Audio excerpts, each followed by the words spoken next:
Hi, Kate. My name is Megan. I'm a student physical therapist. Is it alright if I work with you today? Yeah. Alright, could you go ahead and take your shirt off for me? Alright, I'm just going to stand behind you and kind of observe.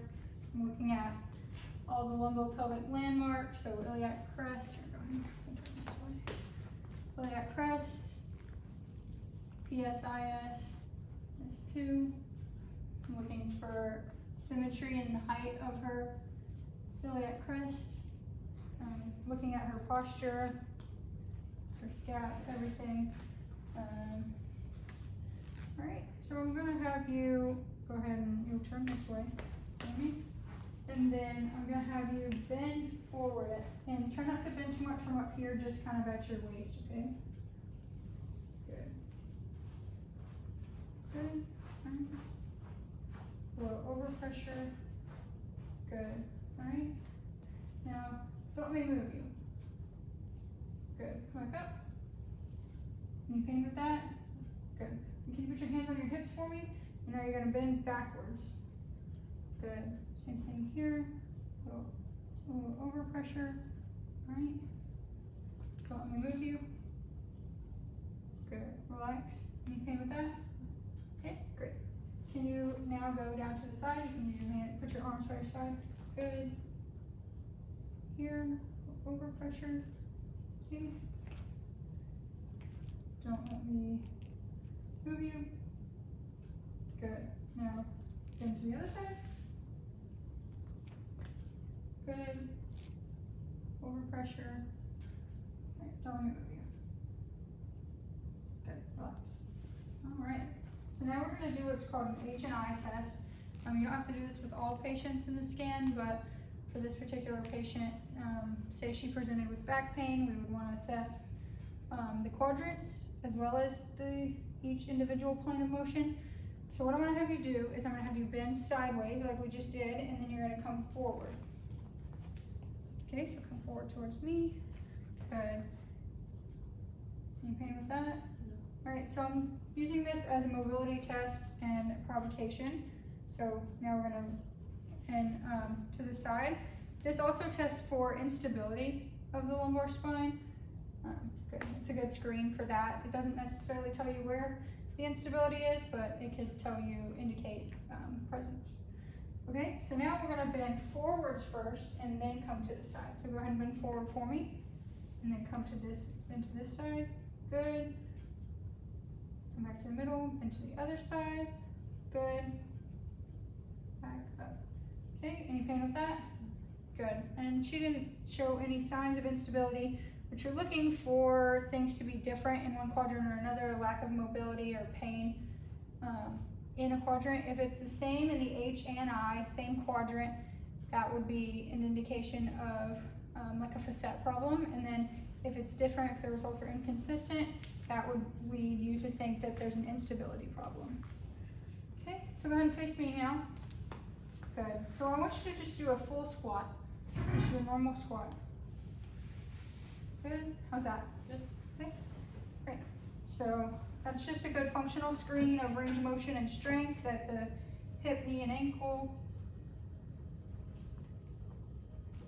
Okay. So now I'm going to have we're going to test the plantar flexor strength, so your calf muscles. So I want you to just use your fingertips here for balance, and then you'll stand on one leg and you'll do calf raises, as many as you can. Good. All right, go ahead and switch legs again.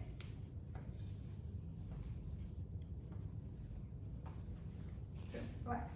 So I just had her do 5, but the norm would be 25 on each side. Next, what we're going to do for the lower extremity, we're going to go into our basic reflexes. So go ahead and uncross your legs. And down here, we've got 3, 4, 5. Last 1.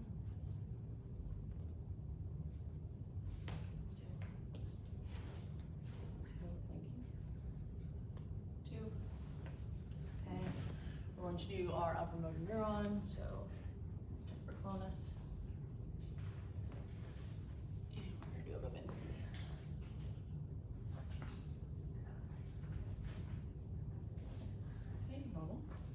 Okay, so then next what we're going to do is we're going to do a slump test to look for neuromeningeal tension. So I'm going to have you round your shoulders and just get some bad posture in there. Good. Tuck your chin down to your chest for me. And we're going to straighten this leg out. And let me know if it starts to bother you at all. Okay, and go ahead and lift your head. Does this change anything? Okay, good. I'm going to relax, and then we could always adapt by playing with if it pulls cranially or caudally and like bending the knee to change that. Okay, so same thing, go ahead and bend your chin down to your chest. I'm gonna straighten this leg out. Anything? Go ahead and lift your head. Does this change anything? Okay, good. Okay. And go ahead and sit up straight and go ahead and close your eyes for me. We're gonna do some sensation testing. So just say yes if you can feel it, no if you don't, and if you can't feel it, tell me where.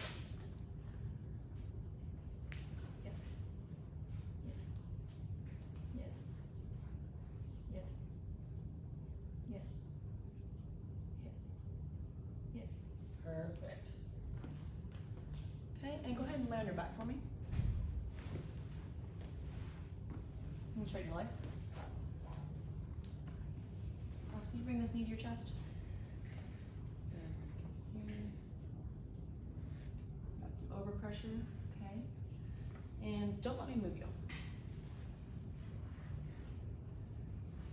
Good, we're gonna come here. And don't let me push you.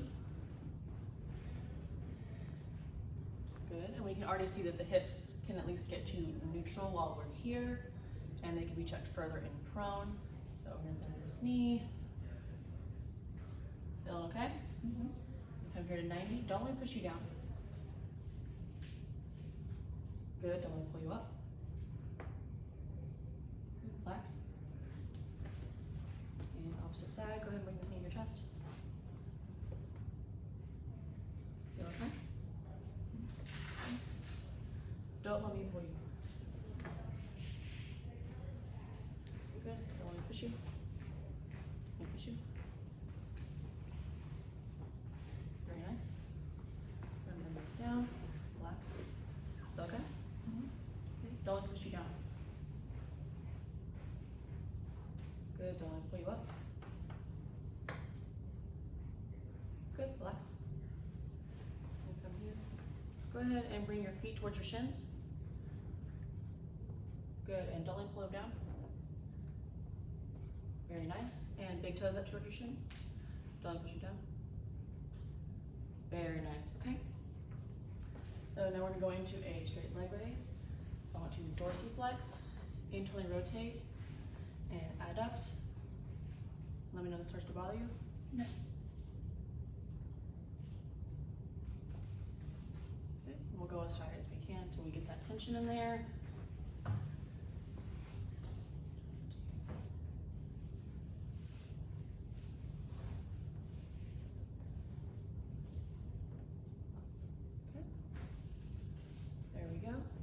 We're going to go into our favorite test.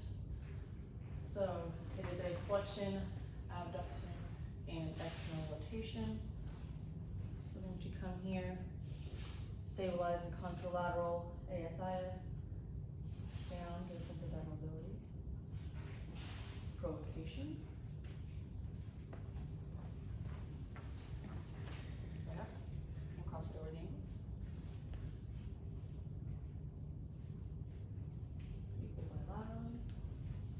And now we'll do SI joint distraction. Come on to either ASIS. And just apply that force. You can also cross hands over like this. Good. And lastly, we're going to just take our dorsalis pedis pulses. 2+ and posterior tib. 2+. So go ahead and lift that leg up as high as you can for me. I'm gonna see if we can take it further. Does that feel okay? Mm-hmm. Good. Bring it down just a little bit for me. And don't let me move you. Good. Relax. I would do this on both sides. Go ahead, flip over that other side for me. Keep those hips pushed forward. Take your leg up as high as you can. Good. I'm gonna see if we can get further. Is that okay? Mm-hmm. All right, bring it down a little bit and don't let me move you. And relax. Go ahead, lay on your, actually, before we do that, we're gonna do some SI compression. So I'm just gonna palpate her iliac crest and just push down and compress them. And then flip over on the other side. Let me make sure we knock out both sides. And bring it down. Is that okay? Mm-hmm. All right, so go ahead and lay on your stomach for me. I'm gonna palpate for some structures. So the first one I'm gonna do, I'm gonna be palpating for the quadratus lumborum. And that runs from the iliac crest to L345. So I'm finding her iliac crest, and I'm right here. And I'm just palpating.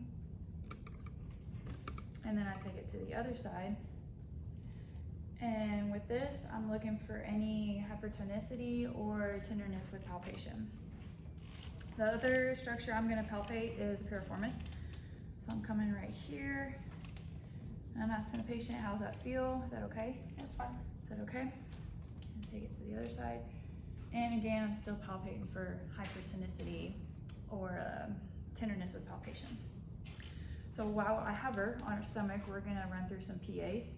I'm gonna start at T10. So to do that, I'm gonna find my mark at T12 with the 12th rib, take it up, right there. So right here, T10, T11, T12, L1, L2, L3, L4,